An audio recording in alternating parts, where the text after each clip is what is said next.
के पूछो।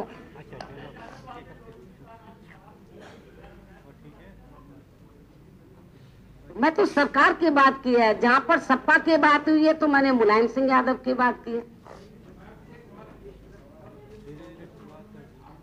आप लोगों को ध्यान, एक मिनट ध्यान, जहां मैंने समाजवादी पार्टी की बात की है तो श्री मुलायम सिंह यादव का जिक्र किया है, और जहां मैंने सपा सरकार की बात की है तो सपा सरकार के मुखिया का जिक्र किया है। पूछो है?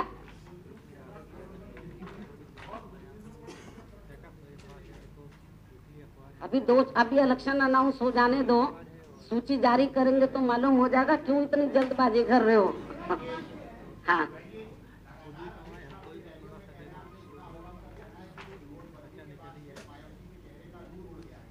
अभी आपको लग रहा है मेरा नूर उतरा है? मुझे तो ऐसा लग रहा मेरा नूर नहीं उतरा है, बल्कि भारतीय जनता पार्टी के जो राष्ट्रीय अध्यक्ष हैं श्री अमित शाह और प्रधानमंत्री श्री नरेंद्र मोदी का और भारतीय जनता पार्टी के अन्य राष्ट्रीय नेताओं का, इनके केंद्रीय मंत्रियों का ही मुझे तो ऐसा लगता है, और उनके कार्यकर्ताओं तक का भी बड़े पैमाने पर नूर उतर चुका है। नूर इनका उतरा है।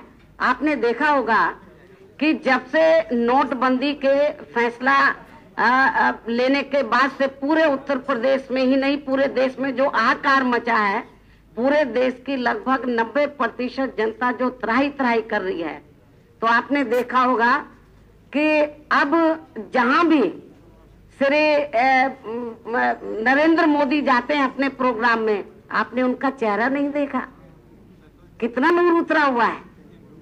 आपने अमित शाह का चेहरा नहीं देखा, कितना नूर उतरा हुआ है।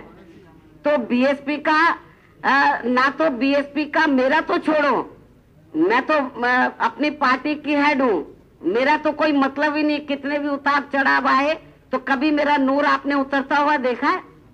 और इससे तो मैं बड़ी खुश हूँ जो इन्होंने नोटबंदी का ये बेवकूफी वाला फैसला लिया है। ये जो भारतीय जनता पार्टी की सरकार ने, हमारी पार्टी कोई भ्रष्टाचार के पक्षधर नहीं है, काले धन के पक्षधर नहीं है, उसके खिलाफ है। लेकिन इसकी आड़ में जो इन्होंने ये जो नोटबंदी का ये जो फैसला लिया है, तो ये कोई करप्शन को खिलाफ करने, करप्शन को रोकने के लिए नहीं, काले धन को रोकने के लिए नहीं, बल्कि अपने जो इनके लोकसभा चुनावी जो वायदे थे उससे जनता का ध्यान बांटने के लिए इन्होंने जल्दबाजी में ये फैसला लिया है, जो इनको अब ये चुनाव में काफी महंगा पड़ने वाला है। इसलिए मैं आपको ये बताना चाहती हूँ कि जो नूर उतरा हुआ है तो बीजेपी एंड कंपनी के लोगों का उतरा हुआ है, और पूरे उत्तर प्रदेश के अंदर तो मैं तो बहुत बड़ी अपनी पार्टी के हेड हूँ, हमारी पार्टी के जो छोटे से छोटे वर्कर हैं तो उनका भी इस समय चेहरा खिला हुआ है। नूर उतरा नहीं है, नूर बहुत चढ़ा हुआ है। उनको मालूम है कि बीएसपी पावर में आने वाली है।